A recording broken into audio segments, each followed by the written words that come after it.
ഉൽപ്പത്തി അധ്യായം 39. ജോസഫിനെ അവർ ഈജിപ്തിലേക്ക് കൊണ്ടുപോയി. അവനെ അവിടെ കൊണ്ടുവന്ന ഇസ്മായേല്യരുടെ അടുക്കൽ നിന്ന് ഫറവോയുടെ ഒരു ഉദ്യോഗസ്ഥനും കവൽപ്പടയുടെ നായകനുമായ പൊത്തിഫർ അവനെ വിലയ്ക്ക് വാങ്ങി. കർത്താവ് ജോസഫിൻ്റെ കൂടെ ഉണ്ടായിരുന്നു. എല്ലാ കാര്യങ്ങളിലും അവന് ശ്രേയസ്സുണ്ടായി.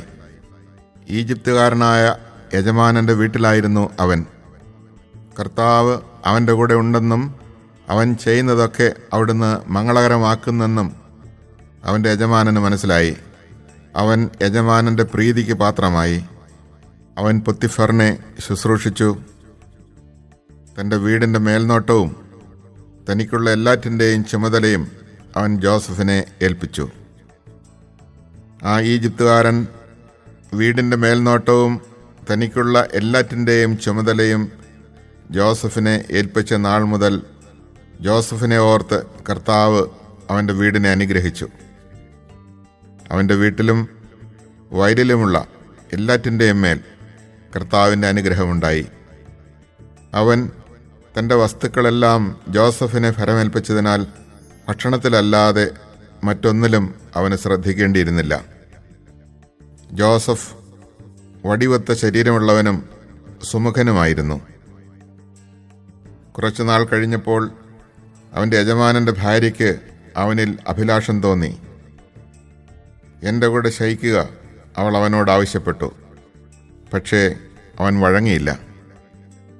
അവൻ അവളോട് പറഞ്ഞു, ഞാനുള്ളതുകൊണ്ട് യജമാനൻ വീട്ടിലുള്ള ഒന്നിനെക്കുറിച്ചും ശ്രദ്ധിക്കാറില്ല. എല്ലാം അവൻ എൻ്റെ കയ്യിൽ ഏൽപ്പിച്ചിരിക്കുന്നു.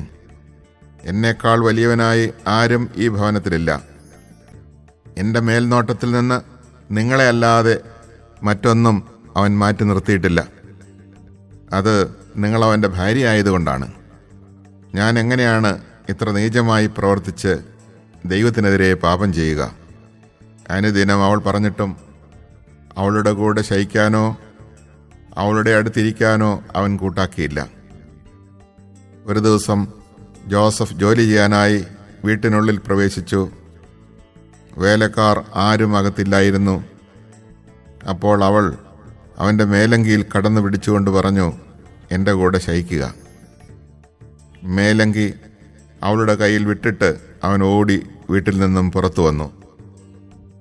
കുപ്പായം തൻ്റെ കയ്യിൽ വിട്ടിട്ട് അവൻ വീട്ടിന് പുറത്തേക്ക് ഓടിയെന്ന് കണ്ടപ്പോൾ അവൾ വീട്ടിലുള്ളവരെ വിളിച്ചു പറഞ്ഞു, നമുക്ക് അപമാനം വരുത്താൻ അവനിതാ ഒരു ഹെബ്രായനെ കൊണ്ടുവന്നിരിക്കുന്നു. എന്നോടൊത്ത് ശയിക്കാൻ അവൻ എന്നെ സമീപിച്ചു. എന്നാൽ ഞാൻ ഉച്ചത്തിൽ നിലവിളിച്ചു. എൻ്റെ നിലവിളി കേട്ടപ്പോൾ അവൻ പുറംകുപ്പായം എൻ്റെ അരികിലിട്ടിട്ട് ഓടി വീട്ടിൽ നിന്ന് പുറത്തു കിടന്നു. അവൻ്റെ യജമാനൻ തിരിച്ചു വരുവോളം അവൾ ആ കുപ്പായം സൂക്ഷിച്ചു. അവൾ അവനോട് ഇപ്രകാരം പറഞ്ഞു, അങ്ങ് കൊണ്ടുവന്ന ഹെബ്രായ വേലക്കാരൻ അപമാനിക്കാനായി എന്നെ സമീപിച്ചു. എന്നാൽ ഞാൻ ഉച്ചത്തിൽ നിലവിളിച്ചപ്പോൾ അവൻ പുറംകുപ്പായം ഉപേക്ഷിച്ചിട്ട് വീട്ടിൽ നിന്ന് ഓടി പുറത്തു കിടന്നു. ഇതാണ് അങ്ങയുടെ വേലക്കാരൻ എന്നോട് ചെയ്തത്. തൻ്റെ ഭാര്യ പറഞ്ഞത് കേട്ടപ്പോൾ അവൻ്റെ യജമാനൻ രോഷാകുലനായി. അവൻ ജോസഫിനെ രാജാവിൻ്റെ തടവുകാരെ ഇട്ടിരുന്ന കാരാഗ്രഹത്തിലാക്കി. അങ്ങനെ അവൻ കാരാഗ്രഹത്തിൽ കഴിച്ചുകൂട്ടി. കർത്താവ് ജോസഫിൻ്റെ കൂടെ ഉണ്ടായിരുന്നു. അവിടുന്ന് അവനോട് കാരുണ്യം കാണിച്ചു. അവന് കാരാഗ്രഹ സൂക്ഷിപ്പുകാരൻ്റെ പ്രീതി ലഭിക്കുവാൻ ഇടയാക്കുകയും ചെയ്തു. കാരാഗ്രഹ സൂക്ഷിപ്പുകാരൻ തടവുകാരുടെ എല്ലാം മേൽനോട്ടം ജോസഫിനെ ഏൽപ്പിച്ചു. അവിടെ എല്ലാം ജോസഫിൻ്റെ മേൽനോട്ടത്തിലാണ് നടന്നത്.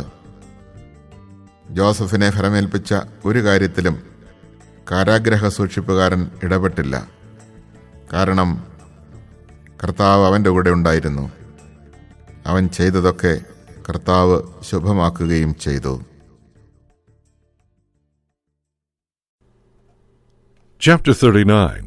When Joseph was taken down to Egypt, a certain Egyptian, Potiphar, a courtier of Pharaoh and his chief steward, bought him from the Ishmaelites who had brought him there. But since the Lord was with him, Joseph got on very well, and was assigned to the household of his Egyptian master. When his master saw that the Lord was with him and brought him success in whatever he did, he took a liking to Joseph and made him his personal attendant. He put him in charge of his household and entrusted to him all his possessions. From the moment that he put him in charge of his household and all his possessions, the Lord blessed the Egyptian's house for Joseph's sake. In fact, the Lord's blessing was on everything he owned, both inside the house and out. Having left everything he owned in Joseph's charge, he gave no thought, with Joseph there, to anything but the food he ate. Now Joseph was strikingly handsome in countenance and body. After a time his master's wife began to look fondly at him and said, "Lie with me." But he refused. "As long as I am here," he told her, "my master does not concern himself with anything in the house, but has entrusted to me all he owns. He wields no more authority in this house than I do, and he has withheld from me nothing but yourself, since you are his wife. How then could I commit so great a wrong and thus stand condemned before God?" Although she tried to entice him day after day, he would not agree to lie beside her or even stay near her. One such day, when Joseph came into the house to do his work, and none of the household servants were then in the house, she laid hold of him by his cloak, saying, "Lie with me." But leaving the cloak in her hand, he got away from her and ran outside. When she saw that he had left his cloak in her hand as he fled outside, she screamed for her household servants and told them, "Look, my husband has brought in a Hebrew slave to make sport of us. He came in here to lie with me, but I cried out as loud as I could. When he heard me scream for help, he left his cloak beside me and ran away outside." She kept the cloak with her until his master came home. Then she told him the same story. "The Hebrew slave whom you brought here broke in on me to make sport of me, but when I screamed for help, he left his cloak beside me and fled outside." As soon as the master heard his wife's story about how his slave had treated her, he became enraged. He seized Joseph and threw him into the jail where the royal prisoners were confined.